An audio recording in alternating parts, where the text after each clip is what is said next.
So yun guys, good afternoon. Magandang hapon at maayong hapon sa tanan. Gaya ng nasabi ko sa last video natin, pag-aaralan ko to. Pagkatapos kasi natin na sit up to, yung last video natin. Pag-aaralan ko kung paanong magandang timpla pag nagwe-welding na gamit ng ating MIG. So i-turn on na natin to guys. Tingnan natin yung tamang setting nito. Ayan, try natin sa 50 guys. Tapos nasa gitna yung 50 yung ating voltahe. Tapos nasa gitna yung ating amperes. Okay. Let's go.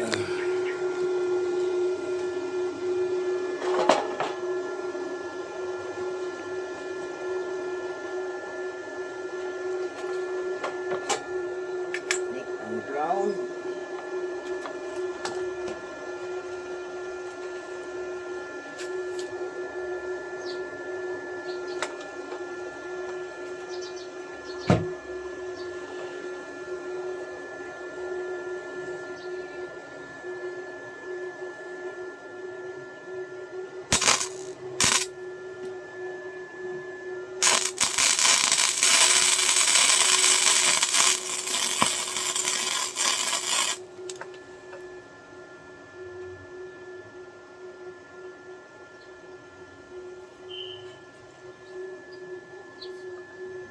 Pa rin ang tulak niya.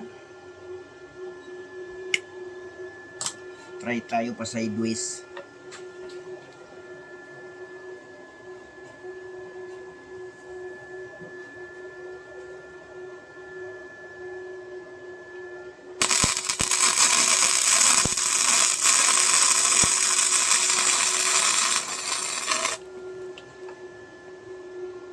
Malakas nabubutas ang tubular.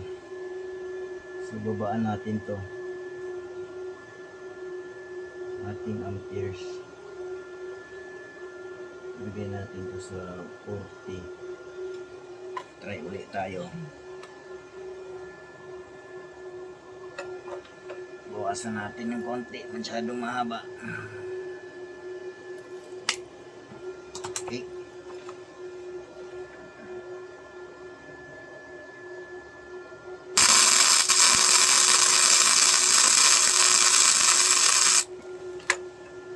Medyo hindi na nabutas.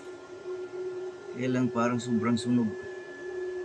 Kailangan dito mababa lang pala yung amperahe. Try natin taasan ito dito. Yung voltage.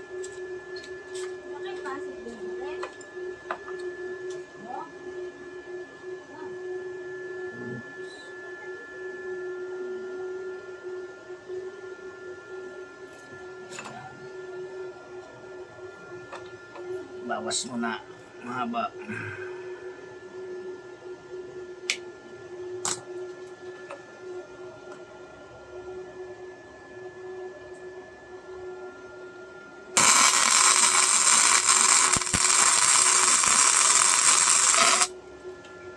Butas.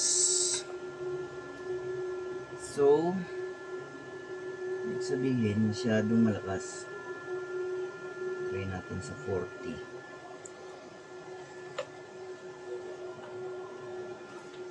Ulit.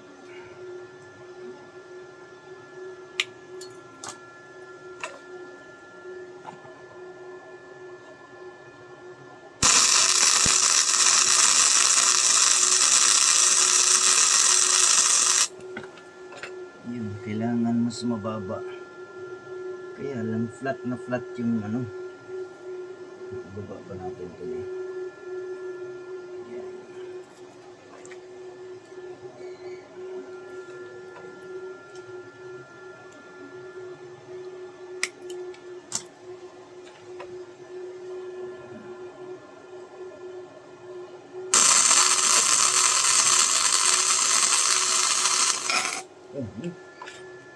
butas pa rin.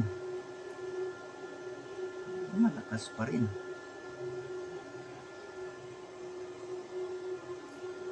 Teka lang. Yan.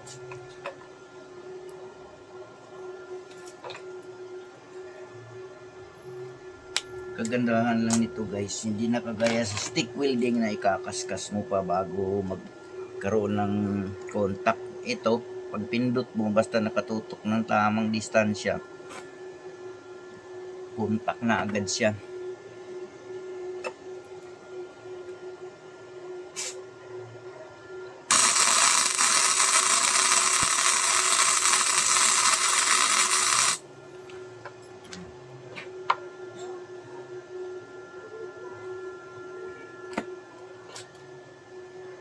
Mababa dapat pala ano ito, kasi itong tubular na to manipis lang din kasi ito 2.0. May mga tagos sa ilalim. Try patay isa, binaba ko pa yung amperahe.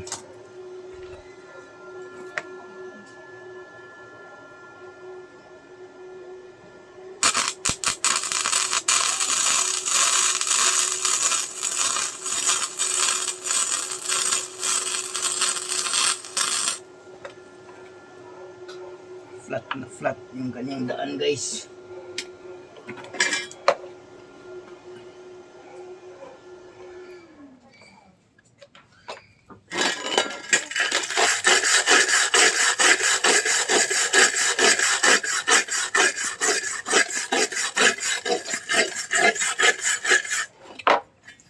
Yan yung kanyang pasada.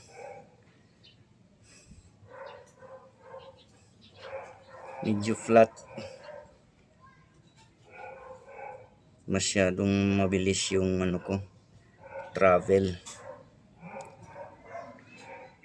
Sabagay, pwede namang patungan yan pag ano. Yan, makukuha rin natin to. Yung medyo malakas na timpla. Yan, butas. Ito mahina. Tapos ito hininaan ko, kaya lang medyo makapal na sana yung kanyang ano, tapal. Kaso parang mabilis yung travel ko. Try nating bagalan. Travel. Yeah.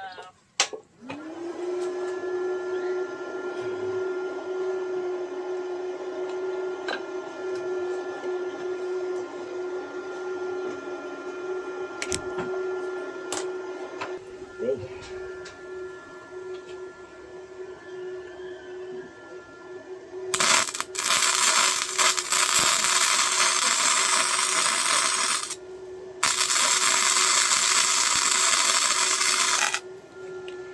Butas. So dapat talaga pala pag ganyan kanipis, hindi pwedeng dire-diretso, dapat ispat-ispat lang. At dahil din siguro to 1.0 tong rod natin, yung ano natin, MIG wire, kaya malakas. Pag manipis dapat mas maliit din na ano, MIG wire. Try natin spot-ispat.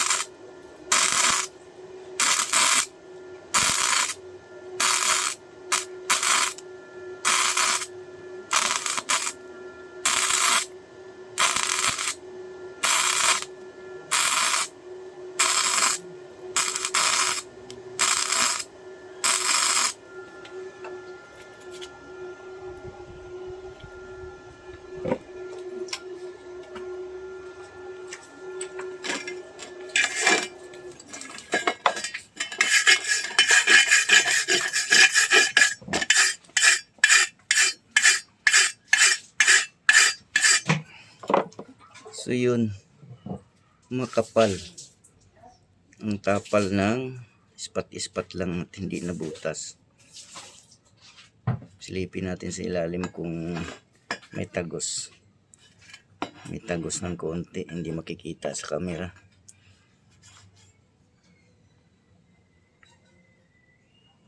So yun guys, siguro ma-figure out na natin to sa actual na nating gagawin pag may project na tayo.